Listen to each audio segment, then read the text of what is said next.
In my experience, I found that there are a lot of bass players and guitarists that are not familiar enough with the notes on the fretboard. This is most likely because you can learn to play the bass by using tabs or a YouTube video, which doesn't require you to learn the notes on the fretboard. And that's actually a great thing because it makes this instrument more instantly accessible. But there might come a time when you do really need to know the notes on the neck. For example, when you're interacting with other musicians, they might ask you to play a B, for example, so you need to know where that B is on the fretboard. You might also be given the music in the form of a chart, and at the very least you need to know where the root notes are for each chord. Or you might want to tell the person playing the piano what note you're currently using. Maybe you want to become a teacher. If that's the case, then knowing this stuff is really going to help you communicate your ideas. So I've tried to learn the fretboard in multiple ways over the years. For this video, I picked out 3 of the best actions you can take to learn the fretboard.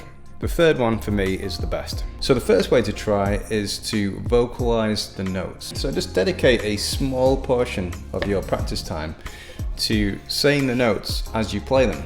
So for example, if you were practicing an A major scale, you could say A, B, C sharp, D, E, F sharp, G sharp, back to A. Do this as much as you can stand and no more. Once it becomes tedious, your practice will be less productive. So remember, a little every day goes a long way. The second method is an exercise I found on a YouTube video many years ago.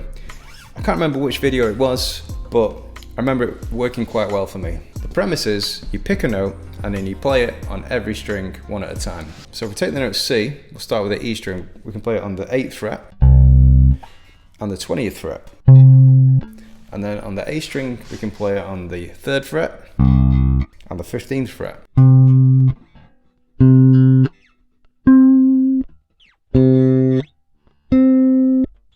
So we find it in every single position, one string at a time. So I'd recommend mixing up a bit. Maybe use a circle of fifths. That means the next note would be G.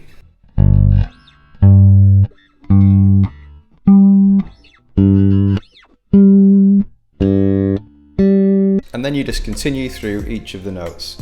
It might take a lot of brain power at first, but you'll get used to it in no time. There's a bit of a side effect. You'll notice that notes can be played in multiple places. For example, the A flat here, the same note can be played in 4 different places on the neck. So the third way was the one that really made it stick for me, and that was to learn and practice reading music notation. Learning to read music notation has loads of benefits.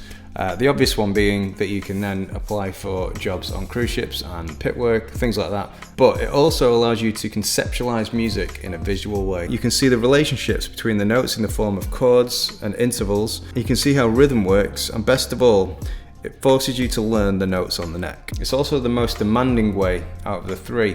So here are a few things to get you started. As bass players, you'll be mostly dealing with the bass clef. On the bass clef, the notes fall like this. As you can see, some notes are on the lines and some notes are in between the lines. Anything above or below this requires a ledger line. The first ledger line below is the note E. On the 4-string bass, that is the lowest note you can play in standard tuning, and that is the open E string.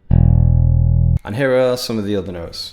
F, G, A, B, C, D, E, F, G, A, and B. There's also sharps and flats in between the notes, but I'll leave you to figure that out. I recommend just starting with the natural notes. I bought this old book when I first started out.